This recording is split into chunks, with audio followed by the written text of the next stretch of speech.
My name is Jen, and I'm a poet.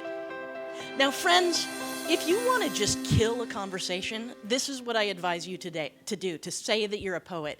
Because people think, yeah, you're a poet, but like, what exactly is that? But it's so awkward to have to ask that question, right? Like, what is that? So I'm going to tell you, as a poet, one of the things I'm called on to do is to suggest poems for weddings, or maybe an anniversary, or something to read in front of a second grade class. And I can tell you right now, poetry isn't all that good at that.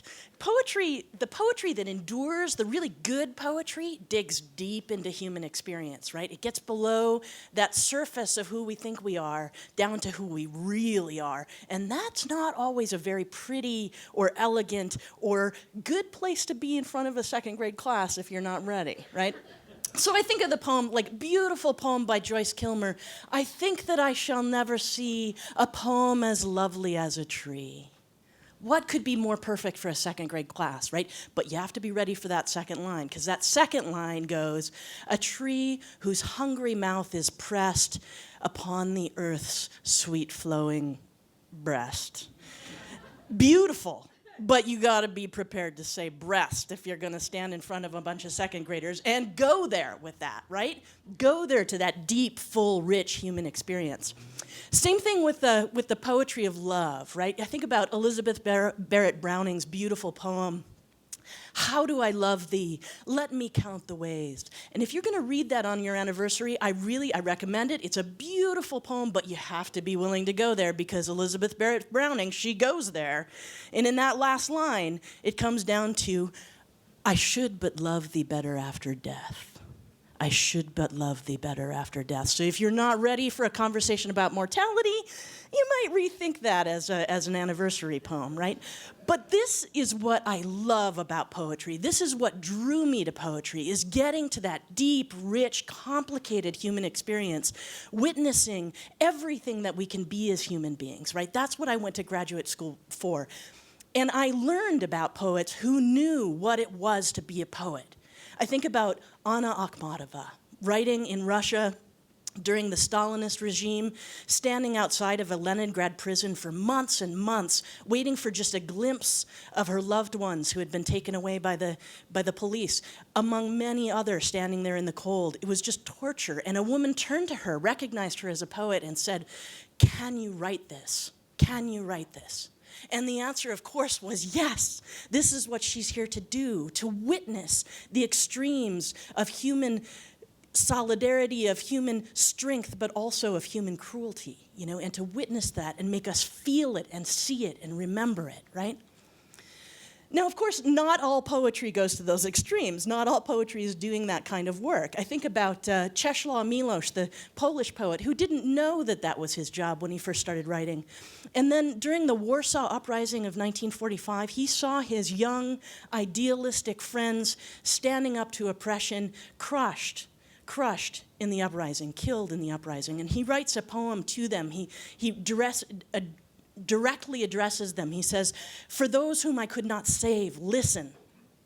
And he asks the question, what is poetry that does not save nations or people? What is poetry that does not save nations or people? A connivance with official lies? A song for drunkards whose throats are to be cut in a moment? Readings for sophomore girls? I'll tell you, I want to be a poet read by sophomore girls. I want to inspire sophomore girls to stand up and talk about what they see and tell the truth about what they're seeing and feeling, experiencing, and dig deep into human experience. That's the kind of poet I want to be. I want to save nations and people. Now, I have to tell you, there aren't a whole lot of people calling me up on the phone or sending me a little text saying, "Jen Coleman, we need you with your poetry to come and save nations and people." It doesn't happen. It doesn't happen. So I do have a day job, and my day job is working for Oregon Environmental Council, and their job is basically to save nations and people, right? We're saving the resources that we all depend upon for life. And they have a great model of success. The way that they do it at Oregon Environmental Council is that they harness these social forces, right? They look at the economy, they look at politics and policy, and even systems of belief, and they turn them around and harness them and focus them towards solutions that are going to take us into the future and save our resources. And I can tell you that it works. You know, that our air is actually cleaner than it was in 1970, right? Our waterways are cleaner in many, many ways. So we have environmental solutions that work under this model. But we also know today a whole lot more than we used to about just what we're facing. You know, a lot of scientists are calling it the Anthropocene. We're in a time where human influence on our ecosystems, on our geology, is measurable at every strata.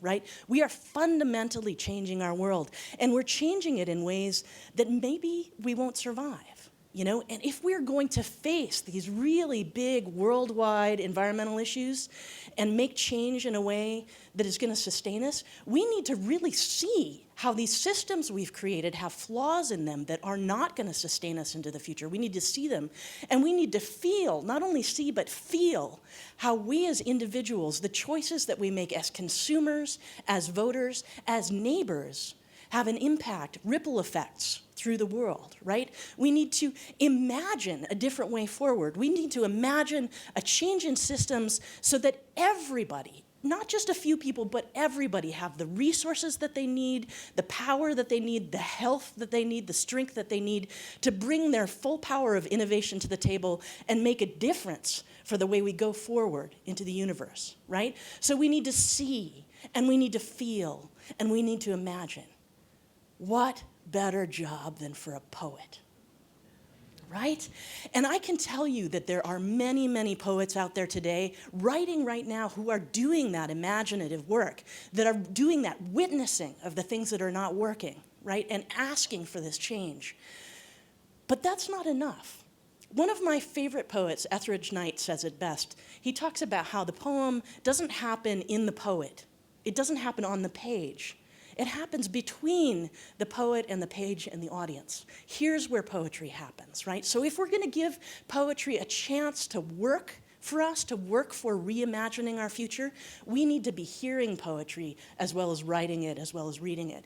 And so I invite you all here today, an easy way to get started on looking at the poets who are writing today about issues that matter today. Go to poets.org. And there's a place there where you can sign up for Poem a Day, and they will deliver a fresh, piping hot, fresh poem into your email box every morning, and you'll get a sense of what's out there. And when you start reading it, we have a chance to make change.